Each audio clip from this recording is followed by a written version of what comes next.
Okay, I'm delighted to be joined today by Danny Greaves. How you doing, Danny? Yeah, not too bad, Scott. Not too bad, thank you. How are you? Um, where do we level it? Where do we level it? Yeah, I Well, know I'm lying. I'm lying when I'm saying not too bad. I was just saying to you before we started the call.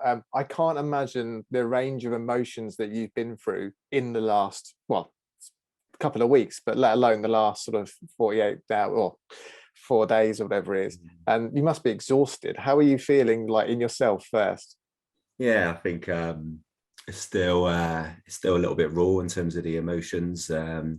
When you work so hard for something like we have and the players have over the last, if it's probably been it's taken 3 years, isn't it? 3 seasons to complete a season. So that 3 year journey, striving to try and achieve something, and to ultimately not deliver that on Tuesday night, in what was an excellent 30 minutes, but a really poor 60 minutes following that, in a season defining game is yeah, really hard to take. So it's not your first semi-final playoff loss. Obviously, you had one as It's a not. player Thank you. Yeah. that you love being Thanks for reminded reminding of me. because that was Yeah. a good. But of the two, how does this one feel? Is it worse than that one because you're in charge, or I think, yeah, they were both really painful. Both really painful. Um, the one when I was a player, I put down to myself. So I had a really poor game, probably the worst game I've ever played in. So I felt that one a little bit more probably. But yeah, this one, when you're responsible for the team, I think it's more so when you come into the dressing rooms after the game and you look around at the players that you've ultimately been responsible for, and you see the looks on their faces. You see how much it meant to them, and how distraught they all were. I think you carry that a little bit as a manager, so that was tough to take and tough to see. do you know what? I think one of the things that was a real credit to yourself and to the players as well. They virtually, well, I think every single one of you went up to the clubhouse afterwards and Mm, were up there with the fans, talking to people, going through it. mm, There was no shying away. There was no running off yeah, to the cars or anything like that. I thought that was no. absolutely brilliant. No, we always say that to the players: win, lose or draw, you've got to act in a professional way, and we always try and do that. We always say thank you to the fans as much as we want to get off the pitch and hide as quick as we possibly can. No, we appreciate the massive support that we had on Tuesday night, and we had to go around and thank the fans. And as you say, yeah, after the game, you've got to show your face in the bar. You've got to congratulate the opposition. You've got to say thank you to the fans, and yeah, put a brave face on it as much as you want to just dive in the car and get home and um, have a drink. Well, the so let me put you on the spot and see if you will give me an answer. Who do you think will win the final out of Cirencester? Sorry, Winchester and Bristol Manor Farm. Really tough one, because I think if anyone was looking at the two semi-finals, they probably would have put us and Cirencester in the final. Um, Manor Farm deserved it on the night. Both of them are coming into the playoffs in an extremely good form. Two contrasting styles. Um, I think Manor Farm physically and probably experience are probably ahead of Winchester, but on their day, Winchester plays some excellent football. Be a really interesting game. Um, I would say Manor Farm probably just slightly edge it in terms of the experience and physicality, but if Winchester are brave enough to go and play their game, then it could be a really interesting tie. Yeah, after I think well, we'll find out on Monday. Yeah, yeah, So yeah. I won't be watching it, and I won't be keeping an eye on social media either. no, you haven't put a scout request in for that game. Definitely Um, not.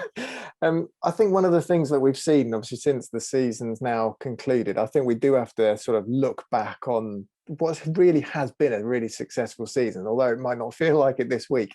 A second place finish in a league like this, when obviously we know the budgets that other people have, the recruitment that other people have from sort of feeder clubs and things like that.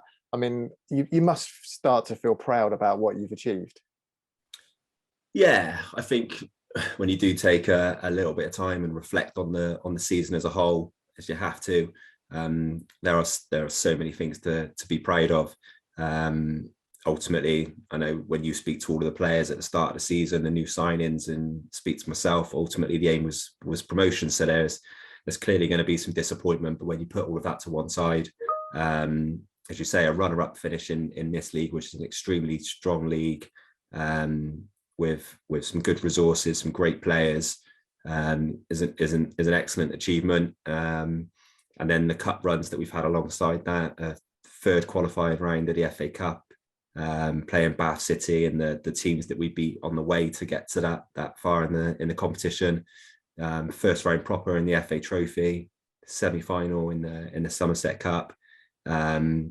Some of the stats, some of the records that we've achieved on the field in terms of number of goals scored. I think 100 goals scored in all competitions, only 4 league defeats.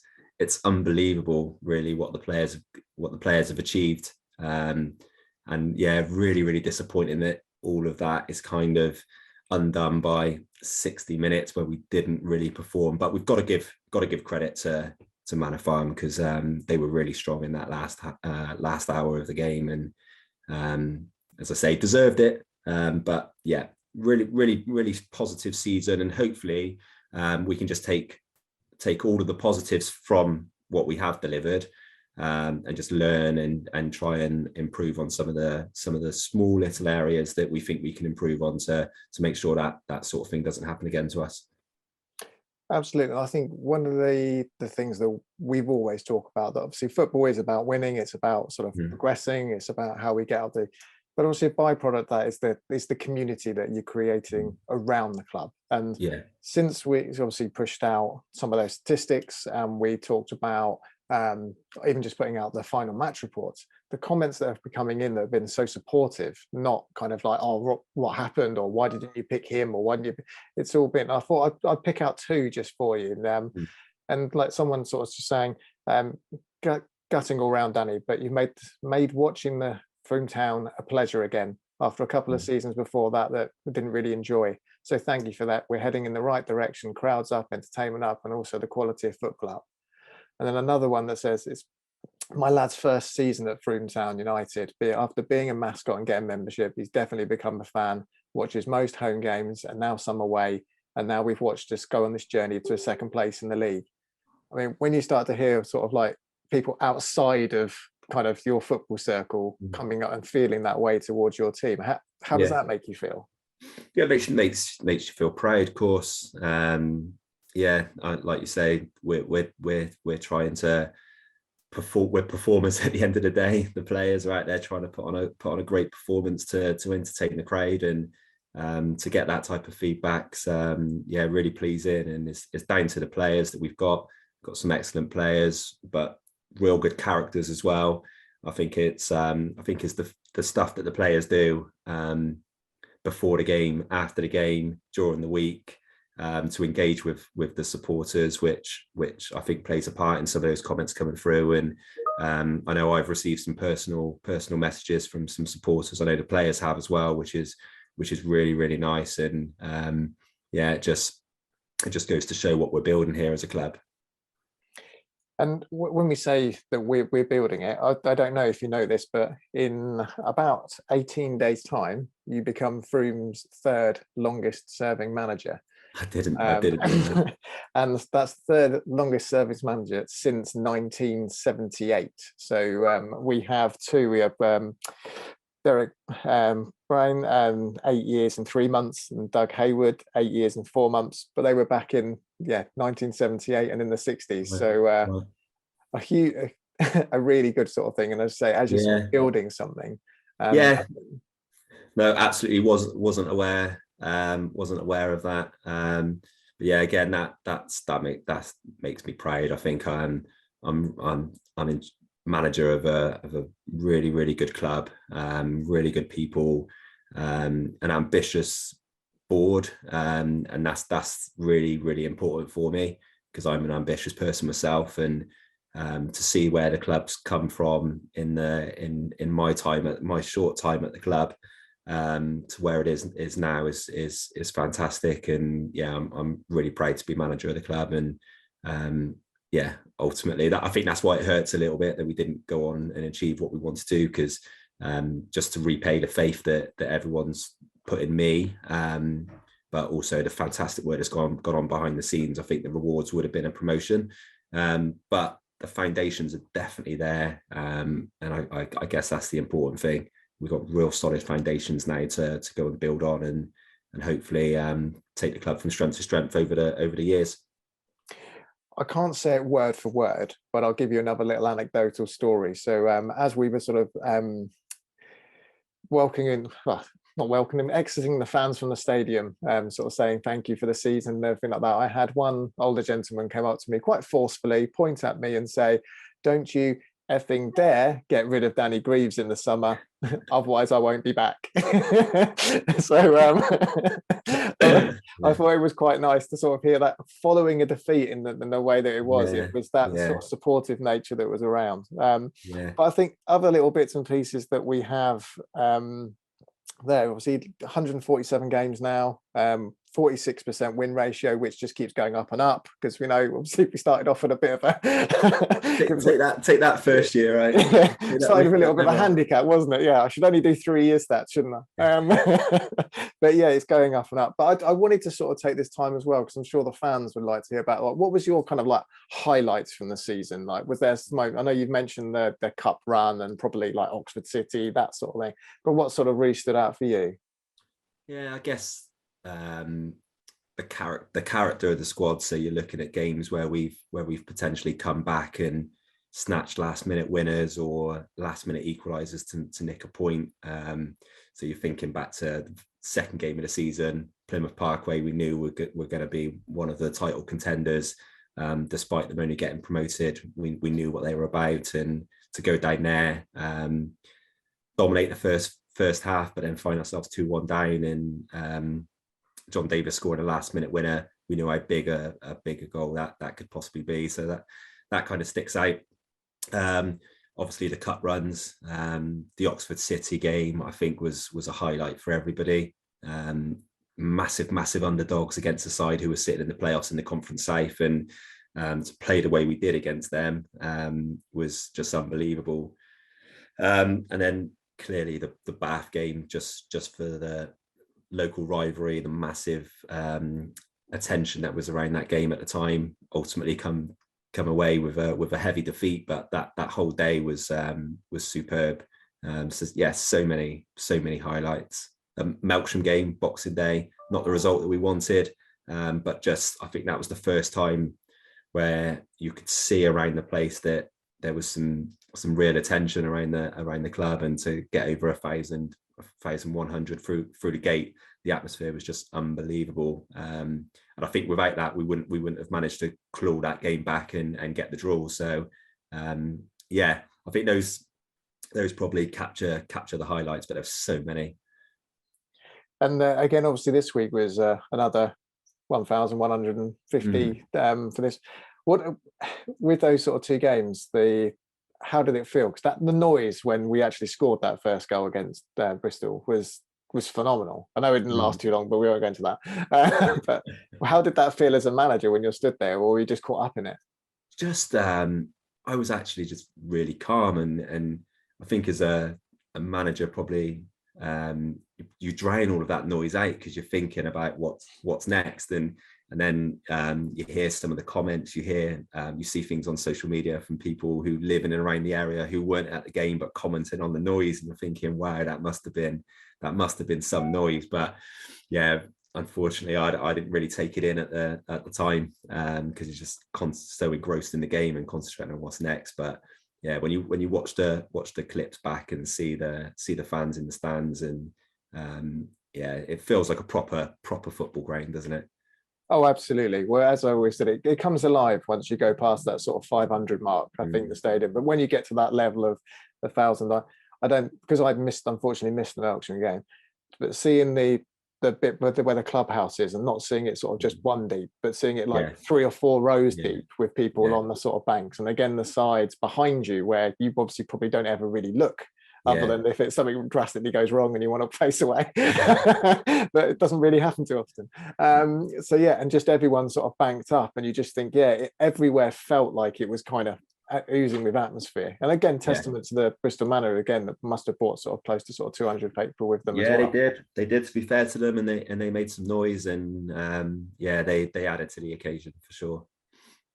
So let's put behind us, obviously this season we're moving on. Well, I know what football's like, and as a board we've already started moving on, and I know you as a manager would have already started moving on. Yeah. What's next? What's happening next for you, really? Yeah, I mean, the planning never ever stops. So yeah, prior to the season even finishing, we were looking at targets, whether it was going to be for Southern Prem or whether it's going to be for this league. You've got to plan it. It never stops, otherwise you will fall behind. Yeah, as you say, we had a board meeting last night, which was good, just to get that done as soon as the season finished, so we know what direction we're going in. Really positive meeting. As I say, we've got an ambitious board, and they want to keep pushing on, which is great for me. So that's all positive to get all of that done. And then it's just speaking to all of the players over the course of the next couple of weeks, let the disappointment leave, I guess, and then start having conversations to see what they want to do. Have they got the fire in the belly and the ambition to go again, which I know from early conversations with some, they certainly have. And then it will be about identifying those new targets who can just make that small difference that I'm talking about in those games that will hopefully make a difference for us next year. And ideally is not going to be wholesale changes, because the stats show that we're not far away. A couple of additions, just filling those gaps that I've mentioned, and hopefully we can kick on again next year. So yeah, a little bit of rest, but in the meantime we'll continue working to try and strengthen the squad. So how long do you have off then before pre-season starts? So we will be back. We haven't finalised a date yet, but it would be the back end of June. We'll be back in. So we're looking at 8 weeks. But yeah, probably of those 8 weeks, you probably get about 4 weekends off, because you're doing bits and pieces, meeting players or what have you. So yeah, a little bit of time off with the family, which is really nice. I need to spend some time with them. Yeah, it's difficult, isn't it? Because I know you bring them to the games quite often, and when they're still on the far side, just watching their dad. Yeah. No, it is tough, and they've started coming a little bit more, which is brilliant to see them there in their Froome tops as well. So next season, are you setting any targets at this stage, or is it just definitely like, let's regroup, let's see, or is it something that's on your mind already? I think it's just it's probably too early to set specific targets. We need to see what happens on the player front and go from there. But it's about continuing to build. We sat down with the players this summer, and we showed them where we've been over the 2 COVID hit seasons in terms of goals scored, clean sheets, goals against, wins, points per game, all of those things. Where did we lose games? How did we perform at home? How did we perform away from home? And we set them targets on all of that. And in almost every case, they've delivered against those targets. So it'll be a similar approach this year. We'll go through everything, look at where we need to improve, and we will set the guys targets, but ultimately is to try and improve, and that will be a real challenge, because it's been a great season. Fantastic. Well, Danny, you've definitely deserved that time off. What little bits of time off you will have. Hopefully it'll be less traveling, which will be a good thing, and save you some miles in the car. The rest of us will keep cracking on, because it's new season ticket sales to start again. Is there anything that you're looking for in terms of like teams coming up, or is that all yet to be decided with leagues juggling and all that stuff? I mean, it'd be interesting to see, won't it, in terms of what happens with the leagues. There's obviously a number of sides who have been promoted from step 5, I believe it is, step 5, into hopefully coming into our league. So it'll be interesting. There's going to be some new clubs to go and visit. I'm sure there'll be some sideways moves as well, because there's probably too many sides from the Southwest looking to come into this league. So there might be some sideways moves. So it'll be interesting to see what the division looks like next year. But yeah, there's going to be some big games. You're looking at Merthyr coming down. They're going to be a strong team. They've just recruited the Yate town manager, who nearly got Yate into the playoffs in the Southern Premier. So no doubt he'll build a strong side there. You've got Wimborne, who will potentially come into this league, relegated from the Southern Prem, strong back in, and I'm sure they'll have a massive rebuild in the summer, and they'll be strong. And then you've got the usual suspects aside, who were favourites this year, who missed out: us, Totten, Cirencester, and there'll be somebody who comes out of the pack, a surprise team who comes from nowhere. So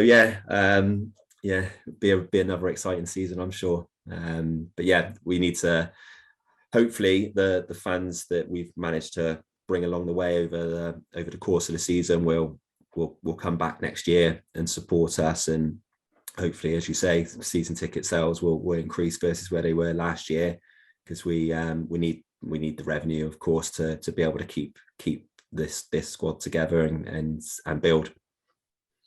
Lovely. Well, thank you for your time today, Danny, and we'll give you a few weeks off. Yeah. And we'll speak to you then as the start of the season grows. No problem. Thanks, Scott. Take care.